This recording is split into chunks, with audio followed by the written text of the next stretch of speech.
Meus irmãos, abram as suas Bíblias no livro de Salmos, Salmo de número 1. Nós vamos começar hoje, com a graça de Deus, uma série de mensagens no livro de Salmos. Nós vamos percorrer salmo por salmo, mas nós não vamos até os 150 por enquanto, porque senão eu ia gastar uns 4 anos para pregar todo o salmo. Eu fiz as contas, é mais ou menos isso, contando férias, os domingos eu não prego uma vez por domingo, Natal, 4 anos que ia dar. Então eu vou pregar uns 20 salmos, e aí depois a gente vai para um outro texto, depois volta de novo, e um dia não termina, né? Mas eu espero que os irmãos fiquem empolgados, animados com a exposição de salmo. É um livro riquíssimo, e eu creio que Deus tem muito a nos ensinar nessa caminhada aqui. Vamos orar? Pai, obrigado, Deus, pelo privilégio que nós temos de nos reunir como igreja e poder servir o Senhor. Isso é uma alegria, uma dádiva que o Senhor nos dá. Isso é possível porque Jesus nos salvou e nos dá a alegria de cultuar e de congregar na companhia dos nossos irmãos. Nós somos gratos ao Senhor, ó Deus, porque o Senhor fala conosco através da palavra. O Senhor não nos deixa só, mas o Senhor sempre tem uma palavra para a tua igreja. E pedimos, ó Deus, que o Senhor abra bem os nossos ouvidos, nos dê bastante atenção para ouvir o recado do Senhor. Que o teu Santo Espírito fale ao nosso coração. Nós carecemos de ouvir a voz do Senhor. E nós queremos, ó Deus, ser tocados pelo Senhor, transformados. Pedimos que o Senhor renove a nossa esperança, que o Senhor corrige as nossas falhas, que o Senhor nos confronte com o nosso pecado, mas, por favor, de alguma maneira, fale conosco. Nós queremos muito, muito mesmo ouvir a sua voz. E como nós lemos na liturgia e cantamos, a tua voz é poderosa. E nós estamos com expectativa de ouvir o Senhor nessa noite. Por favor, Deus, atende o clamor da tua igreja, nós te pedimos no nome de Jesus. Amém. Meus irmãos, as pessoas sempre estão atrás de ser feliz. Isso é até normal, né? Quando você é alguém que não quer mais buscar a felicidade, você vê que essa pessoa deve estar numa situação terrível. E ela perdeu todas as esperanças possíveis. Mas, normalmente, o ser humano está sempre querendo ser feliz.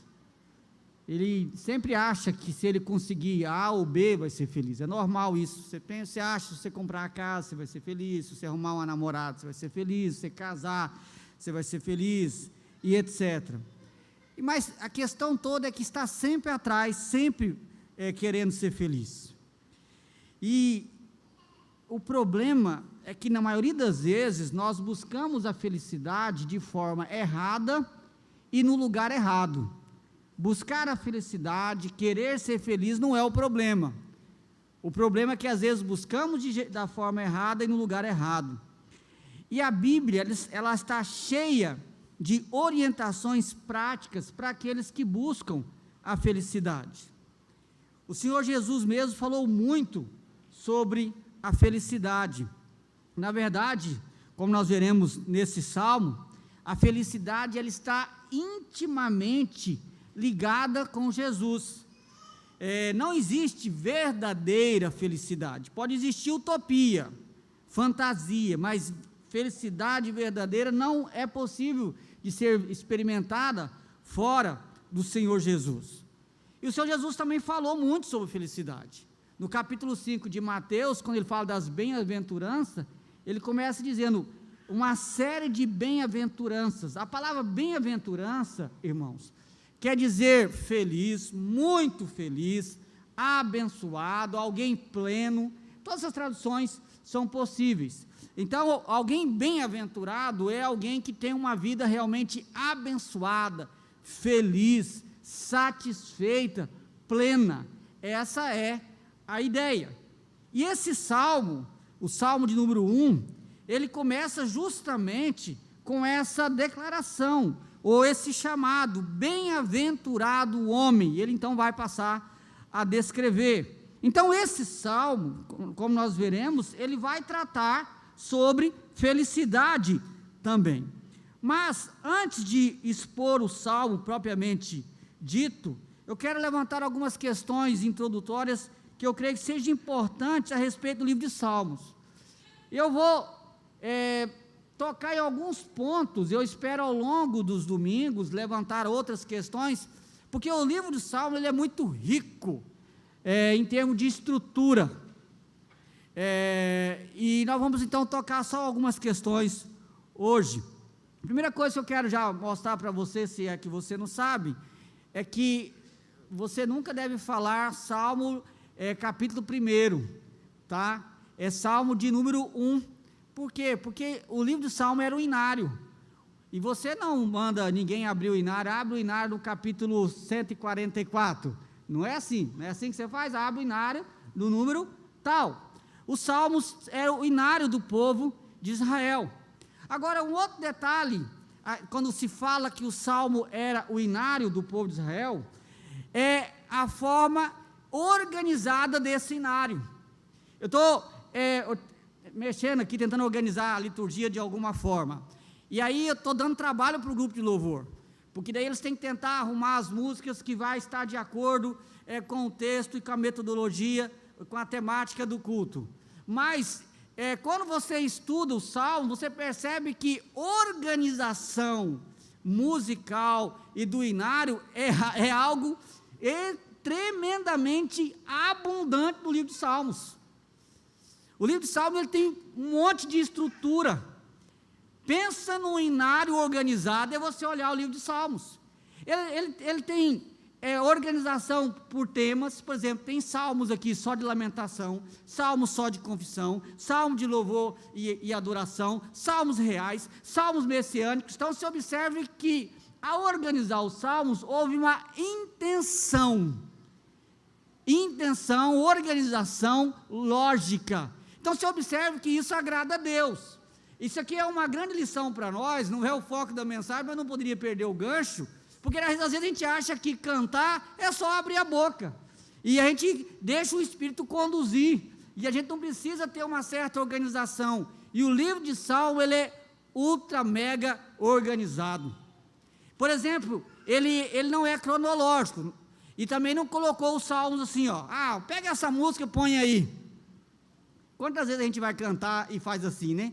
Vamos cantar aquela é mais legal, ou vamos cantar aquela, que ela tem uma emoção assim bacana, o pessoal vai arrepiar na hora que for cantar. Isso tudo é bobagem, obviamente.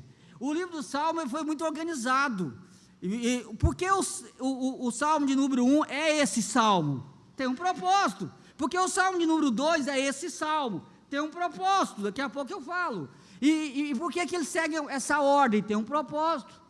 O livro de Salmo é dividido em 5 conjuntos, ou 5 blocos de Salmo. Eu acredito que na sua Bíblia, se você olhar, pelo menos na Bíblia atualizada, eu não conferi nas outras, se você olhar na sua Bíblia, em cima do Salmo 1, como é que está escrito aí? Livro 1, Salmo de 1 a 41. Se você chegar lá no 41, você vai logo ver o 42, e aí como que vai estar lá no 42? Livro 2, do 42 ao 72, quando você chegar no 73, livro 3, 73 ao 89, chegar no 90, livro 4, 90 ao 106, e depois do 107 ao 150, que é o maior, o livro de número 5, e existe também um propósito dessa organização. Esses detalhes eu vou explicando ao longo da série, mas eu quero destacar mais um detalhe que eu acho que é relevante para o texto em si. O Salmo de número 1, ele não está aqui só porque tinha que começar com algum, né? Tem 150, alguém tem que ser o primeiro, alguém tem que ser o número 1, não. Ele foi escolhido, o Espírito Santo inspirou as pessoas que organizaram o saltério e colocaram nessa ordem. Um outro detalhe, quem organizou o saltério? Ninguém sabe. Alguns acham, suspeitam que pode ter sido Esdras, porque o saltério que se sabe que foi organizado quando o povo vem do cativeiro, mas também não dá para bater o martelo se foi Esdras. Impossível não é bem possível, mas não temos certeza. Agora, o Salmo 1, ele está aqui, essa composição poética está aqui para dar abertura para os demais salmos. Os estudiosos têm dito que o Salmo de número 1 e o Salmo de número 2 formam um único salmo. Existe uma relação, de fato, entre os dois. E eles estão colocados aqui para dar a base para os demais salmos que virão. O Salmo de número 1 fala sobre a lei do Senhor e a bênção grandiosa de alguém que medita nessa lei de dia e de noite. O Salmo de número 2 fala sobre o reinado do Messias. O Salmo de número 1 faz um contraste entre aqueles que amam a lei de Deus e têm prazer nela, e aqueles que ignoram a lei de Deus e seguem o conselho dos ímpios. O Salmo de número 2 fala do reinado do Messias, mas fala também dos ímpios que são contra o Messias. Há uma outra relação. O Salmo de número 1 começa dizendo, bem-aventurado. O Salmo de número 2 termina dizendo, bem-aventurado todos que neles se refugiam. Os dois salmos juntos, que provavelmente era um salmo só, ele transmite a seguinte mensagem. A mensagem é que todos os demais salmos, eles refletem a verdade da lei do Senhor e estão debaixo da autoridade do seu Messias. Ou seja, esses dois salmos estão colocados juntos e no início do saltério, para deixar claro que todos os demais salmos refletem a lei do Senhor e estão debaixo da autoridade do Messias, aquele enviado de Deus que viria para governar de acordo com a sua lei. É por isso que esses salmos estão organizados assim. E como eu disse, há muita organização nesses salmos. Um estudioso, Palmer Robertson, ele vai dizer o seguinte, que existe 3 pilares nos salmos, e eles são alicerçados sobre esse tema, a lei do Senhor e o seu ungido, ou a lei do Senhor e o Messias prometido, estão entrelaçados. Por exemplo, o Salmo 1 que eu acabei de dizer, ele fala sobre a lei do Senhor, o Salmo 2 fala sobre o ungido. O Salmo 18 fala sobre o Messias, e o Salmo 19, que foi lido na liturgia, fala sobre a excelência da lei do Senhor. O Salmo 138 fala do Messias. O Salmo 118 fala do Messias. O Salmo 119, que é o maior da Bíblia, que fala só sobre a lei. Observe que sempre que apresenta um salmo falando da lei, do lado tem o salmo falando do Messias, porque a lei do Senhor e o Messias andam junto. O Messias é o rei, a lei é a norma de como os súditos do reino devem se comportar, e todo o salmo está estruturado sobre a autoridade do Messias e a sua lei, que é a norma como os seus súditos devem se comportar. Então, quando o salmo fala de lamentação, de louvor, de confissão, ele está sempre alicerçado na lei e debaixo da autoridade do Messias, do Redentor. Então, quando você for ler o salmo agora, eu espero que você já vai ler diferente. Você vai ter uma visão diferente do salmo. Eu quero desafiar você a ler os salmos em casa. Os salmos ainda são, talvez, um dos livros mais lidos pela cristandade no mundo afora. Mas nós vamos começar com o salmo de número 1 hoje. Os salmos são bons para decorar, apesar que geralmente o pessoal decora o 23, né? mas tem que começar com o número 1, né? Aí vai indo até você chegar no 23. Mas vamos para o texto em si, tá? Esse salmo, meus irmãos, ele possui 3 divisões, bem simples, fácil de você perceber. Se quiser anotar na sua Bíblia aí, você anota. A primeira divisão é o versículo 1 e 2. Nós temos aqui 2 fontes contrastantes de orientação.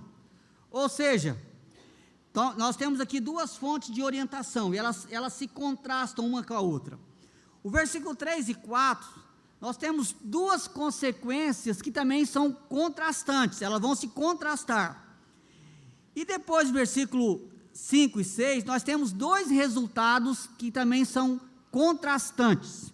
Observe que a palavra contrastante apareceu várias vezes. Por quê? Porque o Salmo, ele trabalha sobre o contraste entre o ímpio e o justo, o ímpio e o justo.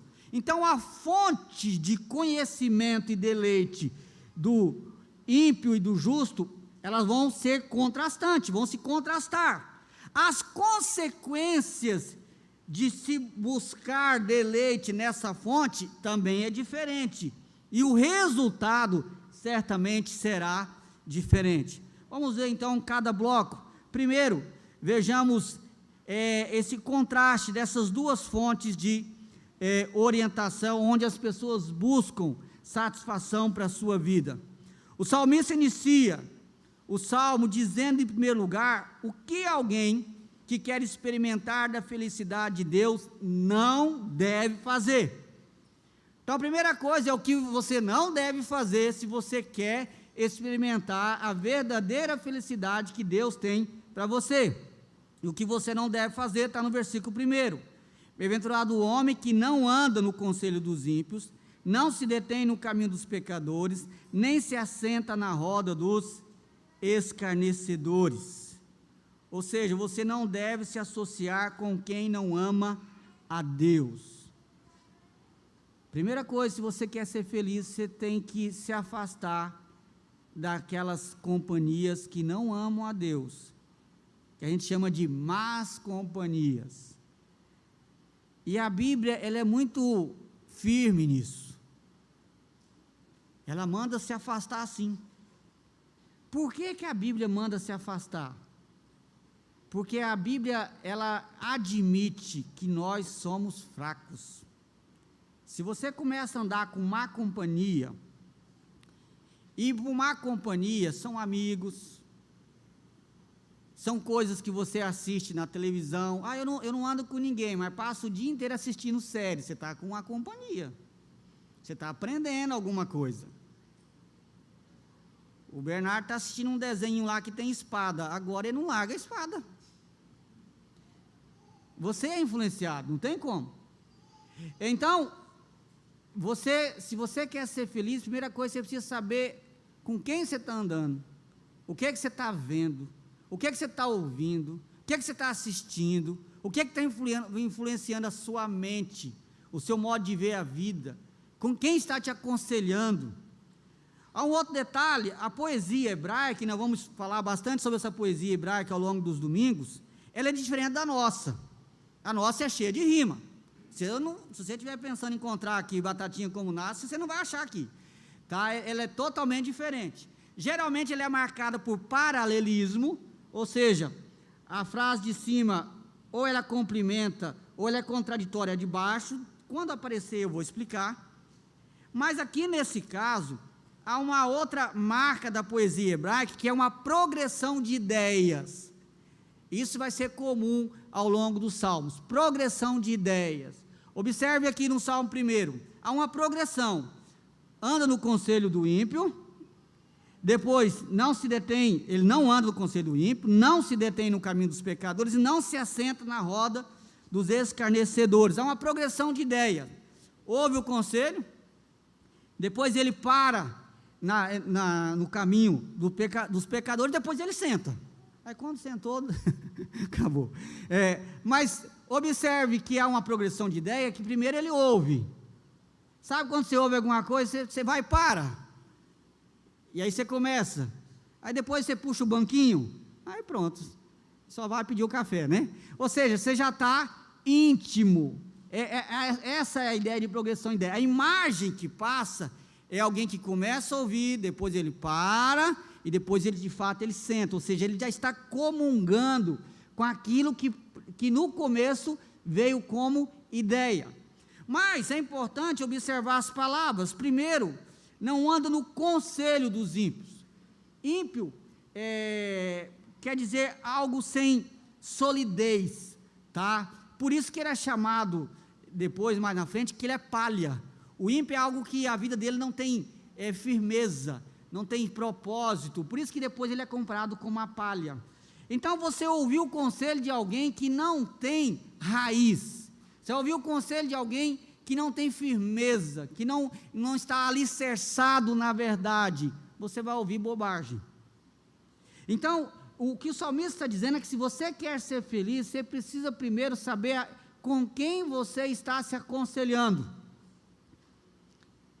Quem é que orienta você? Novela, séries, seus amigos. Você que é jovem, presta atenção nisso. Somente menina. Eu percebo que menina nesse ponto é mais do que homem. Aí está passando por umas lutas, chama as amiguinhas e começa a pedir conselho. Do ponto de vista bíblico, você está errado. Do ponto de vista bíblico, você tinha que pedir conselho para quem? Para alguém mais velho. É assim. Mas é difícil pedir. Por isso que quebra a cara. Quer arrumar um namorado, pede conselho para a amiga. O que você acha dele? Ele é lindo. Aquele cabelo dele, os olhos, fica nisso. O resto esquece. Não é um bom conselho. Estou dando esse exemplo só para dizer o seguinte, que nós muitas vezes procuramos o conselho que o nosso coração quer ouvir. E foi lido na liturgia que enganoso é o coração. Enganoso é o coração. Quando você está passando por problemas emocionais, você vai buscar conselho aonde? Na Bíblia? Ou você vai pegar um psicólogo do SUS, que nem crente é? Ou vai pagar um, que é pior ainda, que às vezes nem conhece a Deus, e vai te dar conselho para lidar com as suas crises existenciais e emocionais. Onde é que você está buscando orientação para a sua vida? E quando ele fala, não se detém no caminho dos pecadores. Por que é chamado pecadores?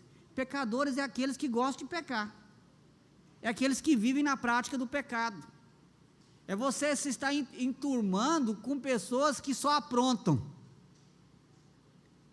e você sabe quem faz isso, você sabe, você conhece o pessoal do seu trabalho, que é difícil, e o ser humano, meus irmãos, ele é complicado, e quando você convive, você sabe.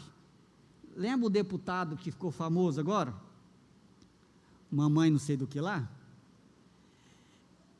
Qual que era a conversa que ele estava tendo com os amigos dele? E o que é que ele disse? Era uma conversa pessoal. Isso é a conversa de quem se deteve no caminho dele. Então, aqueles que se detêm no caminho de pecadores, houve aquele tipo de asneira, aquele tipo de bobagem. O problema é que ouve e fica calado, porque consente. Não tem um ditado que quem cala consente? Então, quem segue o caminho dos pecadores, ele está consentindo com aquilo, e quando ele se assenta na roda dos escarnecedores, o que são os escarnecedores? Aqueles que estão escarnecendo, às vezes, da fé, do reino de Deus, do próprio Deus, do cristianismo. É quando você está naquela rodinha que conta piada pesada, de pessoas que são contra o cristianismo. O cristão tem que se afastar disso. Alguém vai dizer, mas pastor, então quer dizer que agora que eu me converti, eu tenho que afastar dos meus amigos? De alguns sim, isso mesmo. Isso não quer dizer que você deva tratá-los mal, isso quer dizer que você não deva cumprimentá-los, mas quer dizer que você não deve ter comunhão com eles, é isso mesmo. A Bíblia é radical, meus irmãos, por isso que a Bíblia fala de congregação. Agora, quem deve ser os seus amigos íntimos? O povo de Deus.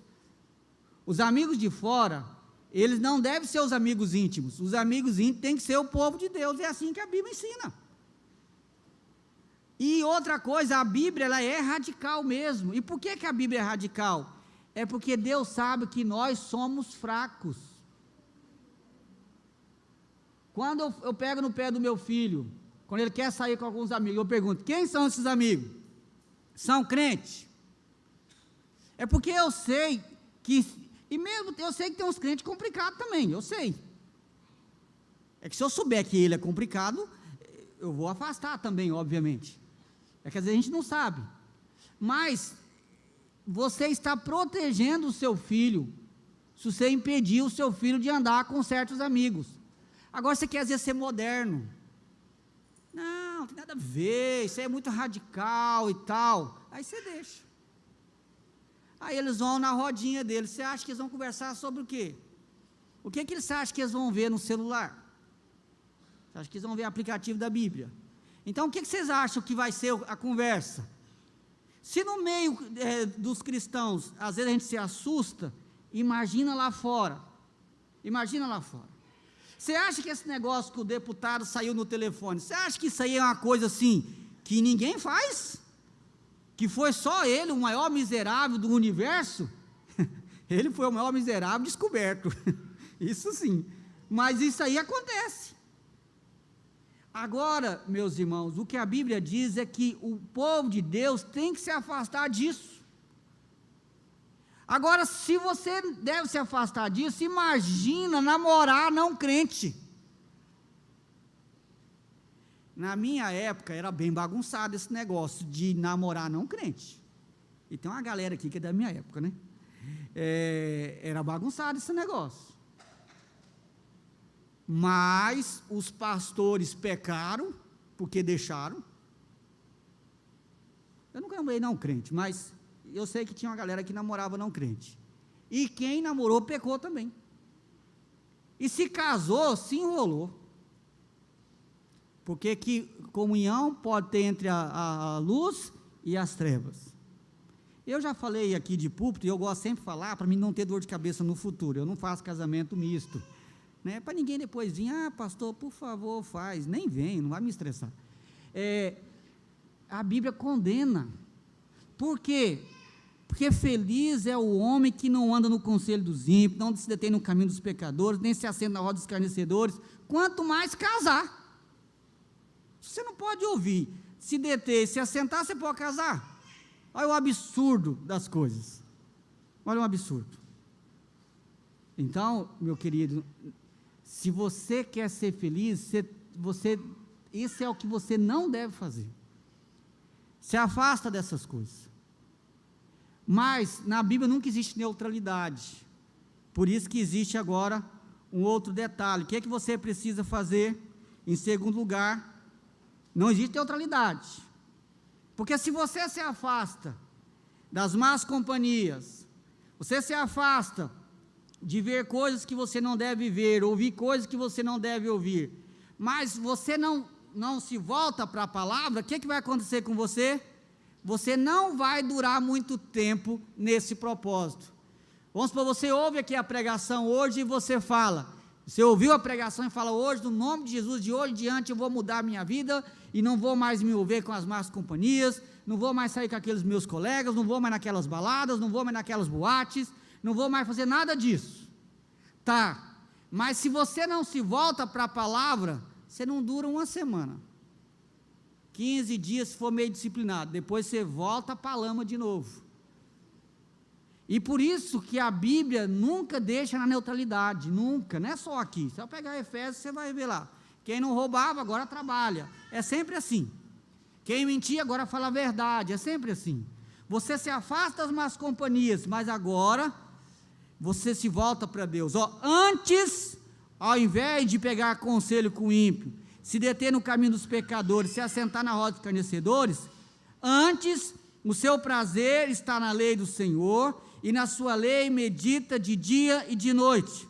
Então, se você quer ser feliz, você tem que se afastar dessas coisas, mas você deve ter prazer na lei do Senhor. Então, qual que é o maior empecilho de desfrutar felicidade?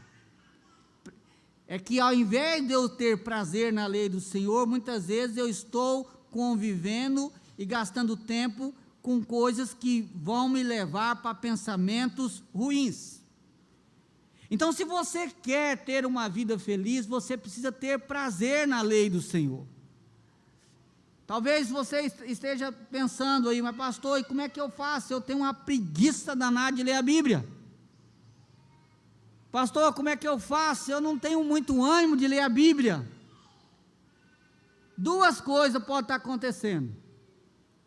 Eu espero que a primeira não seja verdade. Uma é que você pode não ser crente. Pode acontecer. Se você não tem interesse nenhum na Bíblia, nunca teve, você corre o risco de não ser crente. Então, você tem que prestar atenção nisso. Segunda coisa, você precisa começar a ler para ter interesse. Quando eu dei a palestra, no ano que eu cheguei aqui, sobre as bem-aventuranças, talvez alguns vão lembrar, e eu toquei num ponto: como é que eu vou ter prazer na lei do Senhor? Você precisa ler mesmo não tendo. Eu até citei o conselho que a minha mãe me dava, e ela faz até hoje, eu faço isso com os meus filhos. Quando o seu filho está sem fome, você fala para ele, não precisa comer, ou você fala para ele, come mesmo sem fome, não é assim que você fala? E você fala para ele, e ele fala, por que eu tenho que comer se eu não estou com fome? Come mesmo sem fome, senão você vai ficar doente, e se você começar a comer, você vai se fortalecer, e a fome vai começar a voltar, não é assim? Não é um bom conselho? Você não dá esse conselho para o seu filho? É o mesmo conselho que eu estou te dando. Se você tem tido preguiça de ler a Bíblia, leia mesmo com preguiça, e você vai perceber que você vai voltar a ter paladar, você vai voltar a ter prazer em ler as Escrituras, e vai de tempo em tempo, você vai ter luta na sua carne mesmo, porque a vida espiritual é sempre uma luta espiritual entre a minha natureza, mas quando você começar a ler as Escrituras, você vai perceber que a chama do Espírito começa a acender de novo no seu coração, e você vai começar a ter deleite na lei do Senhor. Então, meu querido, se você sente a sua vida vazia, se você se sente infeliz, você se sente assim deprimido, sente que não tem muito significado a sua vida, antes de você ir no psiquiatra e tomar remédio, começa a gastar tempo lendo as Escrituras. Antes de você procurar um psicólogo, começa por aí. E se assim ainda tiver com dificuldade, você chama o pastor para aconselhar. Mas eu creio que a lei do Senhor, ela é poderosa para mudar a nossa vida. Foi lida a liturgia, o Salmo 19, que diz, a lei do Senhor é perfeita e restaura a alma. O testemunho do Senhor é fiel e dá alegria para o coração. Dá alegria. Mas, querido, eu tenho falado isso na igreja, a gente tem que aprender a ler a Bíblia. Nós, às vezes, nós lemos a Bíblia errado, e por isso que nós não usufruímos dela. Aquele que tem prazer na lei do Senhor, ele lê a Bíblia de verdade. Como é que eu leio a Bíblia errado?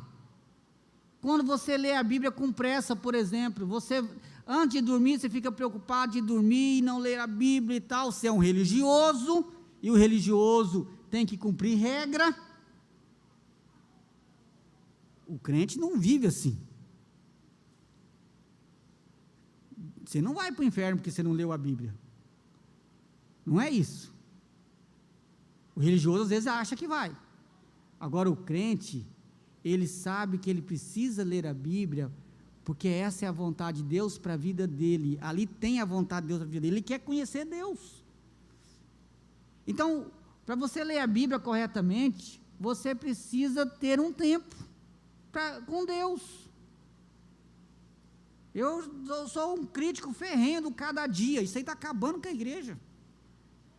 Isso é engano. O cara acha que leu lá um versículozinho, ele lê a oração que está pronta, e quando você nem presta atenção mais, você gasta 1 minuto para você ler aquilo ali, e você pensa, eu sou o crente, super crente. E fala, todo dia eu faço aquela devocional de 2 minutos, fera. E aí você gasta, ó, meus irmãos, o trem que está, eu estou tomando um jeito na minha vida com esse negócio aí. É tal de Instagram, Facebook e série, Satanás está usando esse negócio aí. E está dando rodo. Porque esse trem toma um tempo. John Piper que falou há muitos anos atrás, que o Facebook vai ser, isso na época não tinha um Instagram, né? Que o Facebook vai ser a maior prova, quando Cristo voltar, de que nós tínhamos tempo de orar e não orávamos. Presta atenção, o tempo que você, porque isso aqui vicia, meus irmãos, isso aqui vicia. Isso aqui é o seguinte, você abriu o Instagram, ó, você fez isso, acabou. Aí um trem puxa o outro, e você quer ver as fofocas, que é legal os comentários, né? A natureza pecaminosa começa, quer ver as fofocas, aí vai. E quando você vai ver, você já está ali meia hora, 40 minutos, e aí depois você fica, mas eu não tenho tempo. E aí depois, e sem falar, eu poderia gastar horas e horas falando sobre isso, as implicações negativas disso, porque isso aqui, você vê coisas que não é para você, que você não pode ter, você vê coisas que não é verdadeira, aí seu coração começa a querer uns negócios, e aquilo vai alimentando ilusão na sua cabeça, e vai criando uma série de problemas, que você não criaria, se naquele tempo você estivesse com Deus, meditando nas Sagradas Escrituras, porque naquele tempo, a sua alma estaria sendo restaurada, naquele tempo, a sua alegria poderia estar sendo restaurada com o Senhor. Se nós quisermos experimentar a alegria de Deus, nós precisamos ter prazer na lei do Senhor, e nós só teremos prazer na lei do Senhor, se eu ler ela. A Dalvinha hoje me perguntou, por causa do estudo de manhã, ela fez uma pergunta muito boa, pastor, se a Bíblia é tão importante assim, como que faz as pessoas que não sabem ler? Eu expliquei para ela que na época, por exemplo, na época que o Salmo foi escrito, nem todo mundo sabia ler ou tinha uma Bíblia em casa. Você não ia lá na livraria Cantares de Salomão, estou usando esse termo por causa de Salomão e da época aqui, e ia lá comprar um exemplar, me dá um rolo aí, né? Me dá um rolo aí, aquele mais douradinho, né? Porque hoje você compra a Bíblia dourada, preta, azul, da mulher, do homem, da criança, da calça jeans, tem uma que tem uma calça jeans na capa, o jeito que você quiser. Naquela época não, você não tinha um rolo para você comprar. Quem é que tinha um rolo e tinha que tomar muito cuidado porque aquilo estragava à toa? Sumo sacerdote. Então, mas como é que eu ia ler a Bíblia?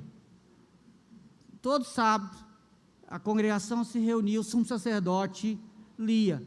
Então como é que o povo praticava esse salmo? Esse salmo era impraticável, não é assim? A lógica? Não, está errada a sua lógica. O povo decorava. O povo decorava. Aí o povo voltava para casa. Enquanto ele está lá capinando na roça, cuidando das ovelhas, enquanto ele está na carpintaria, na alfaiataria, onde tivesse, a dona de casa está cuidando das coisas, ele estava meditando. Por isso o texto diz, de dia e de noite, porque ele decorava. E o povo de Israel não decorava um versículo por semana, que é o que eu peço às vezes para o pessoal que eu estou fazendo aconselhamento, né? E na outra semana gagueja, não consegue trazer. Mas o povo de Israel decorava porções longas. Por quê? Porque eles não tinham o exemplar da Bíblia. Meus irmãos, o maior problema da nossa geração é a facilidade. Isso nos condena e nos atrapalha. Você quer ver um exemplo? Hoje tudo é fácil e nós não temos tempo. Que trem doido é esse? Hoje você manda mensagem rapidinho, WhatsApp. Você vê as pessoas na câmera. Você não precisa escrever carta, você manda e-mail ou mensagem WhatsApp. Quase todo mundo tem carro. Tem Uber, tem ônibus. Tem bicicleta. Naquela época você tinha que andar a pé só, não tinha nada. Agora os mais velhos, aqui da igreja, depois vocês contam depois, para os mais novos. Antigamente era muito mais difícil, mas parece que tinha mais tempo, não é verdade? Era muito mais difícil, mas parece que tinha mais tempo para sentar, mais tempo para conversar. Hoje ninguém tem tempo para sentar, ninguém tem tempo para conversar. Tudo é corrido, a vida é corrida. E se não tem tempo para sentar, não tem tempo para conversar, você acha que vai ter tempo para ler a Bíblia? Nós vivemos numa geração que está sofrendo por causa da facilidade dela. Nós não somos abençoados com tudo isso, não. Na verdade, nós estamos sofrendo com tudo isso. Há muitos anos atrás, eu já contei isso aqui, eu vi um vídeo de um pastor bem velhinho, pastor escocês, nunca mais achei esse vídeo, já procurei esse vídeo na internet, que eu gostei muito. Ele estava dando uma entrevista lá na editora Vida Nova, ele estava dizendo, um pastor já de idade, por que antigamente quase não se tinha depressão? Dizia ele, porque as pessoas não tinham televisão, as pessoas não tinham internet, e as pessoas então preenchiam a sua mente, lendo as escrituras, falando dos crentes, e conversando com as pessoas. Quanto mais tempo você fica na internet, quanto mais tempo você fica na televisão, quanto menos tempo você tem para conversar com as pessoas, você pode ter certeza que menos qualidade de vida você vai ter. Agora, o crente, ele tinha tempo e ele gastava o seu tempo lendo as escrituras. Aquele livro Traficante de Bíblias, é um livro maravilhoso, já falei desse livro aqui.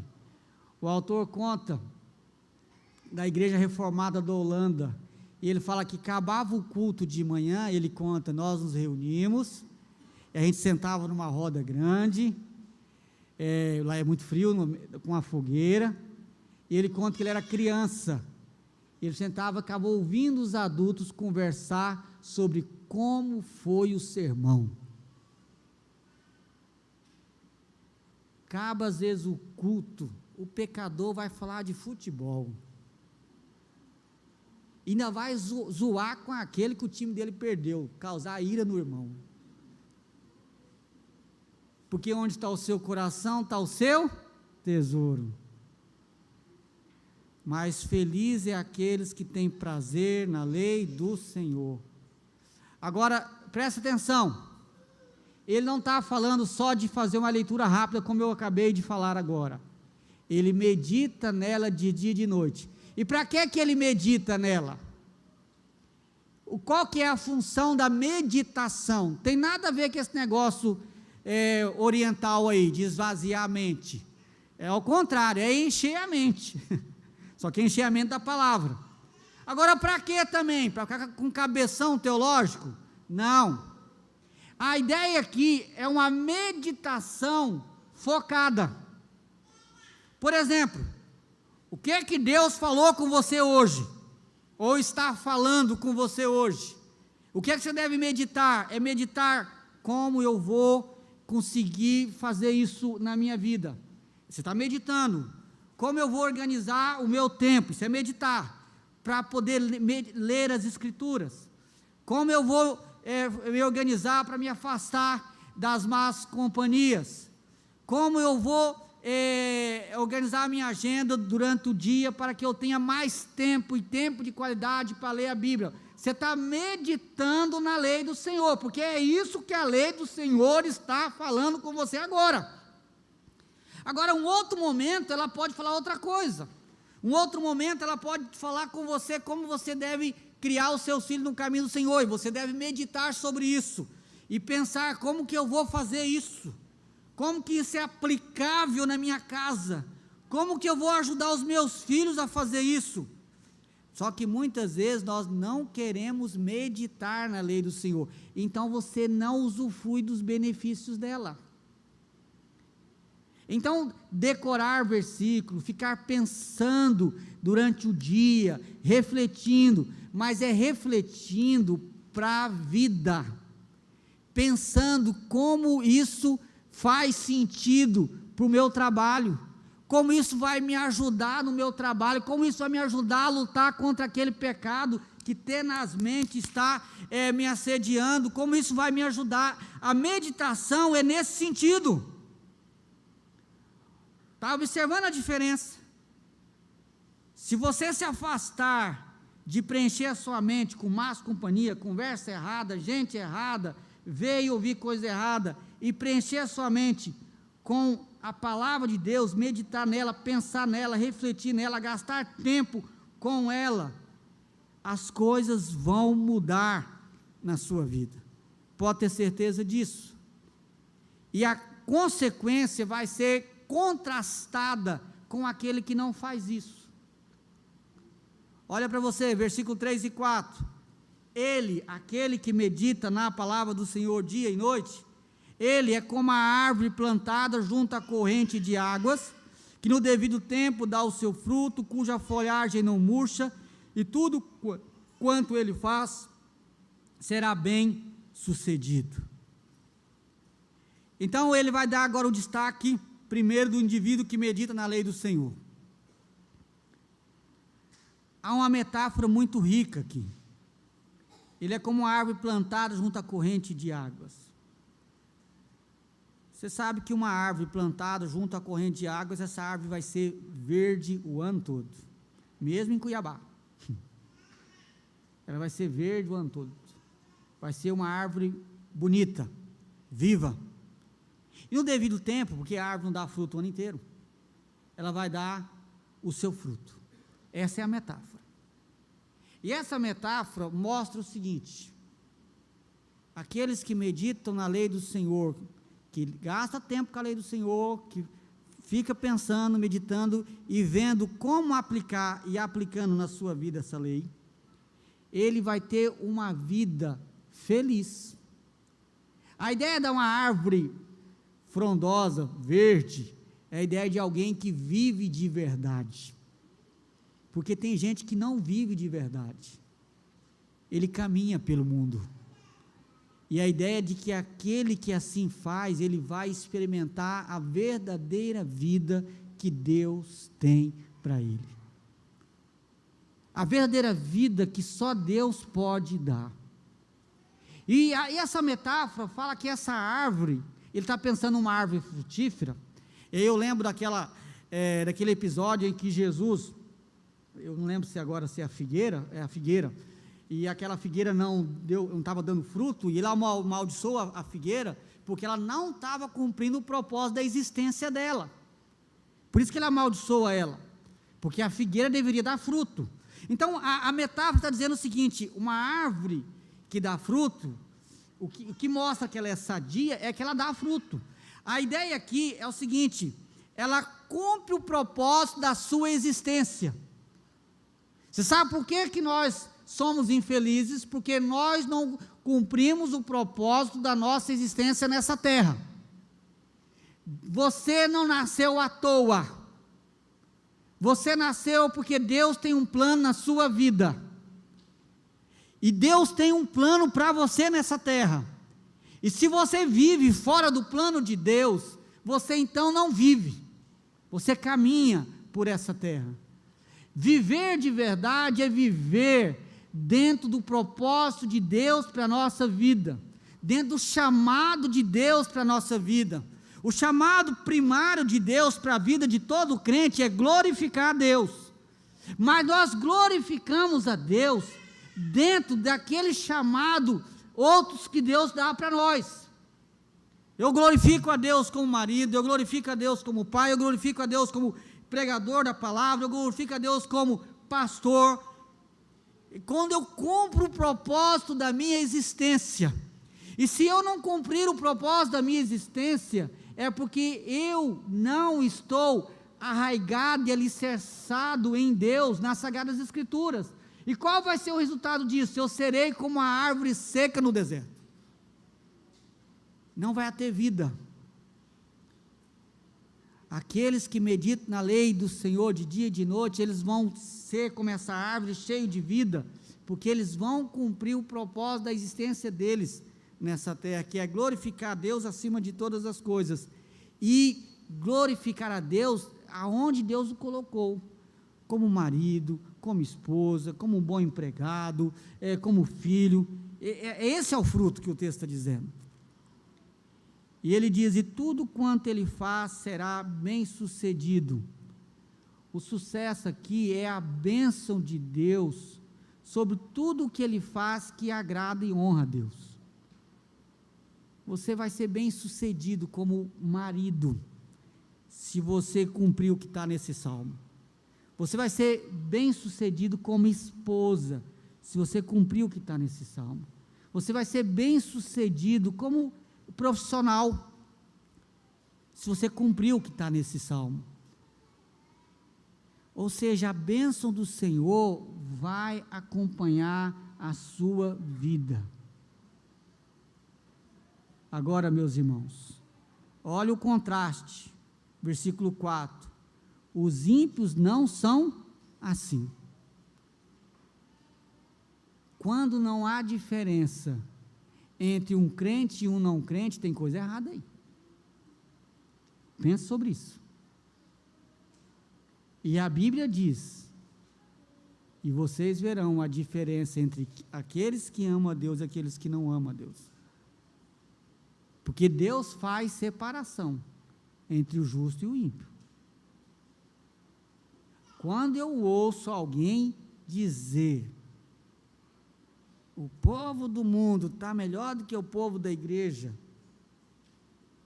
essa pessoa está falando a maior bobagem da vida dela. Você não fala isso no nome de Jesus, mesmo que você esteja irado, mesmo que você esteja chateado com a igreja, você não fala isso, porque isso é mentira. Ou então o povo da igreja é tudo apóstata, é tudo falso, ninguém é salvo, ninguém é crente, porque dizer que o povo de Deus é igual ao povo do mundo, isso é loucura. Então o povo de Deus não é povo de Deus, porque os ímpios não são assim. Agora, se nós vivemos de tal forma, que a nossa vida não é diferente, então tem coisa errada aí. Você não precisa ser mais rico do que o seu vizinho, mas você tem que ter mais paz que ele, tem que ter mais significado a sua vida, você tem que ter mais esperança, tem que ter mais propósito a sua vida, porque os ímpios não são assim. Não se conforme em viver uma vida medíocre espiritualmente, porque em Cristo nós temos abundância de bênção para a nossa vida. Mas muitas vezes nós vivemos sim uma vida medíocre, muitas vezes nós vivemos sim uma vida muito aquém da vida que Deus quer que nós vivamos, porque nós não temos prazer na lei do Senhor, porque nós não meditamos na lei do Senhor, porque nós não gastamos tempo com Deus. Mas se você tiver prazer na lei do Senhor, se você gastar tempo com Deus, é impossível não ver a diferença, porque os ímpios não são assim. Os ímpios, diferente do justo, são como a palha que o vento dispersa. Olha a diferença, enquanto a árvore está enraizada, e as suas raízes estão sempre encharcadas com água, o ímpio é como uma palha. Para que serve palha? E na época do Novo Testamento, que esse texto foi escrito, mais ainda, para fazer fogo, mais nada. Palha para fazer fogo é uma bênção, só para isso. Só que ele traz a imagem de algo que é conduzido pelo vento. Essa é a imagem que ele está trazendo aqui, na metáfora. O que é esse conduzido pelo vento? É o cabeça oca, é o que é levado pela conversa dos outros, é alguém que não tem um foco, que não é firmado.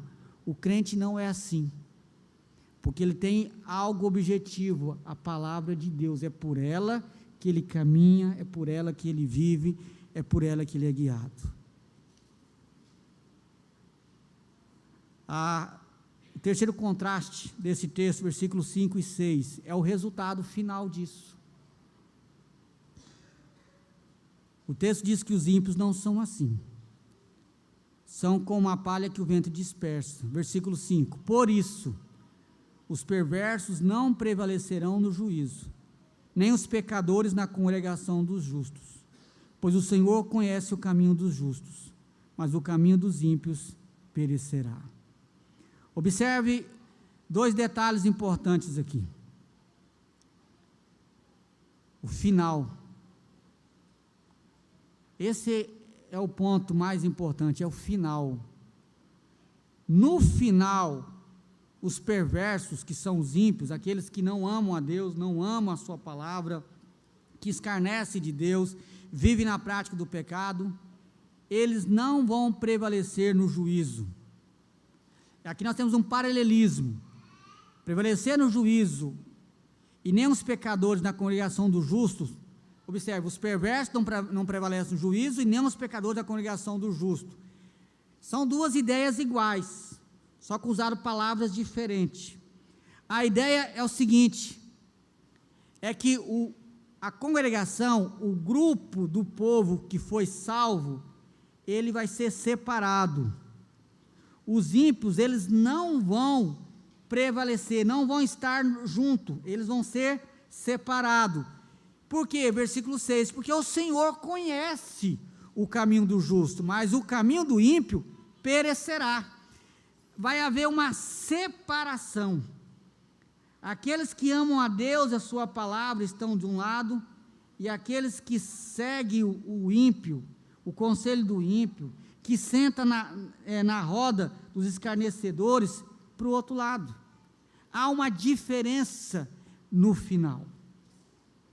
Eu quero concluir, chamar a atenção para algumas questões para você aqui. O texto falou muito do benefício da lei do Senhor, mas eu quero te alertar para algumas coisas. Primeiro, o texto não está dizendo que a lei do Senhor te salva, tá? Não caia nessa armadilha, porque a lei do Senhor, ela não pode te salvar. Mas e aí, pastor? A lei do Senhor, ela vai abençoar quem já foi salvo. Quem salva é Jesus. Quem tem prazer na lei do Senhor? Quem foi salvo. Por isso que eu disse, cuidado se você não ama a lei do Senhor. Ou você está fraco, desanimado e precisa renovar suas forças, você nem crente é. Porque quem é que pode amar a lei do Senhor? Só quem recebeu um novo coração. Então a lei do Senhor pode ser um instrumento de Deus para te salvar, mas quem vai salvar é Cristo, porque a fé vem pelo ouvir da palavra de Cristo, mas quem salva é Cristo. A lei do Senhor, ela tem um propósito de mostrar para você a grandeza de Deus, e quando nós tivermos um vislumbre da grandeza de Deus, isso muda a nossa existência. Por que que no culto tem uma parte que a gente coloca como adoração? Adoração, contrição e gratidão. Porque quanto mais vislumbre você tem da grandeza de Deus, mais edificado você é. E leve a sério isso. Hoje na liturgia, por exemplo, foi lido, o primeiro texto foi lido, e o salmista nos convida a bendizer o Senhor.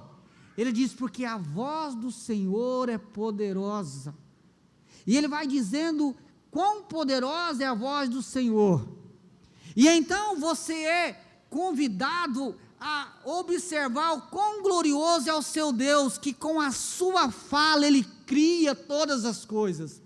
E quanto mais absorvido eu for da grandeza de Deus, mais quebrantado eu serei, mais admiração eu terei por Deus, mais eficaz será a minha adoração. E a lei do Senhor tem esse propósito, de revelar a glória de Deus, para que eu possa me ajoelhar diante da sua grandeza. E a palavra de Deus tem esse propósito. Por isso que o Salmo 19 fala que o testemunho do Senhor é fiel. A lei do Senhor tem um propósito também de mostrar o padrão ético de Deus. Você quer saber o que agrada a Deus, o que não agrada a Deus? A lei do Senhor que vai mostrar. Isso é resumido nos 10 mandamentos.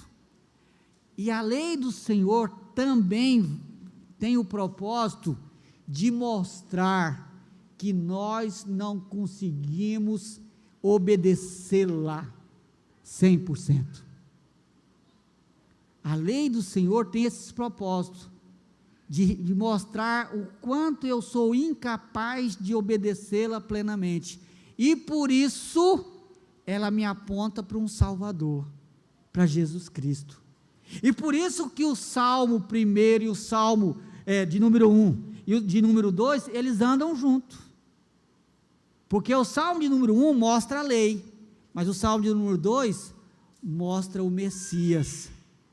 A lei é o padrão do reino, mas eu só posso fazer parte desse reino e seguir o padrão dele, se eu me submeter ao rei, que é Jesus Cristo, descrito no Salmo de número 2, e por isso que eu disse que o Salmo, ele é firmado sobre essa estrutura, o 18 e o 19, o Messias e a lei, o 118 e 119, o Messias e a lei, porque eu não posso obedecer a lei, eu não posso usufruir da lei, sem o Messias. E eu termino dizendo o seguinte, para você que está aqui nessa noite, e que talvez você ainda não se rendeu a Jesus Cristo Rei, e talvez você se identifique como aqueles que andam no caminho dos ímpios, que se detêm no caminho dos pecadores, que se assentam na roda dos escarnecedores. Talvez você não se identifica com aqueles que amam a lei do Senhor. Eu quero desafiar você nessa noite, a olhar para Jesus Cristo, e clamar a Jesus Cristo, o seu Salvador. Eu quero desafiar você nessa noite, a dizer para Jesus: Senhor, eu quero me submeter ao seu senhorio, e eu quero amar a lei do Senhor, eu quero obedecer a sua lei, eu quero me sujeitar à sua lei. Se o seu coração está vazio, você ainda não conhece Jesus como seu Salvador, você tem uma oportunidade nessa noite de dizer: Senhor, eu preciso de um Salvador, eu quero fazer parte da congregação dos justos, quando o Senhor voltar no dia do julgamento, eu quero fazer parte da congregação dos justos, eu quero fazer parte daquele povo que o Senhor conhece, porque anda com Ele. Deus está dando essa oportunidade para você nessa noite. Então não saia daqui sem tomar uma atitude na sua vida e render aos pés do Redentor, para que a lei do Senhor seja de fato doce como mel nos seus lábios, para que você possa se beneficiar dessa lei. Amém? Vamos ficar em pé, vamos falar com o nosso Deus.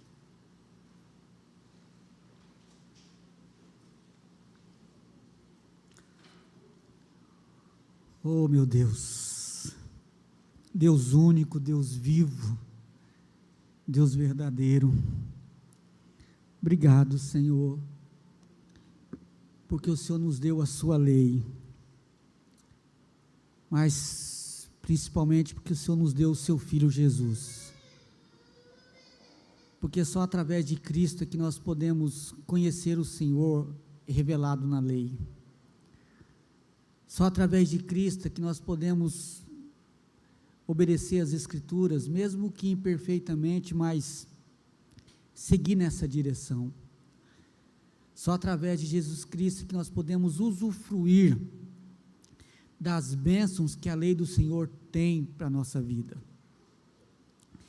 Eu te peço, ó Deus, encarecidamente, que o Teu Santo Espírito nessa noite trabalhe, ó Deus, de forma profunda essas verdades no nosso coração, e que possamos humildemente nos submeter a Jesus Cristo e seguir a lei do Senhor, e assim o Senhor há de ser honrado, amado e glorificado nas nossas vidas, e nós vamos experimentar a alegria, o prazer, o deleite que o Senhor tem para nós.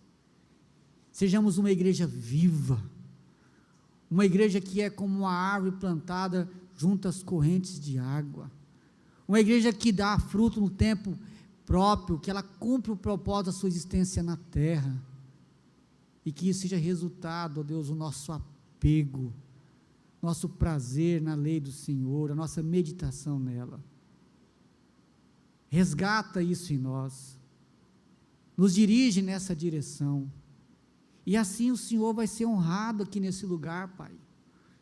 O Senhor vai ser amado, exaltado, engrandecido. Nós reconhecemos as nossas fraquezas para fazer tudo isso, nós reconhecemos as nossas limitações para fazer tudo o que esse salmo está dizendo. Nós somos falhos, somos fracos para fazer tudo o que o Senhor está pedindo aqui. Por isso te pedimos, nos ajude, nos levante, produz em nosso coração fome e sede de justiça, muda a nossa existência, ó Deus, para que em tudo o Senhor seja glorificado. Olha para nós, ó Deus, olha para nós te imploramos no nome de Jesus, amém. Amados irmãos, e de agora em paz, e que o amor de Deus, o nosso Pai, que a graça redentora de Jesus Cristo, seu único Filho, e o poder, e a consolação do Espírito, e seja sobre vós, amados de Deus, hoje e pelos séculos dos séculos, amém.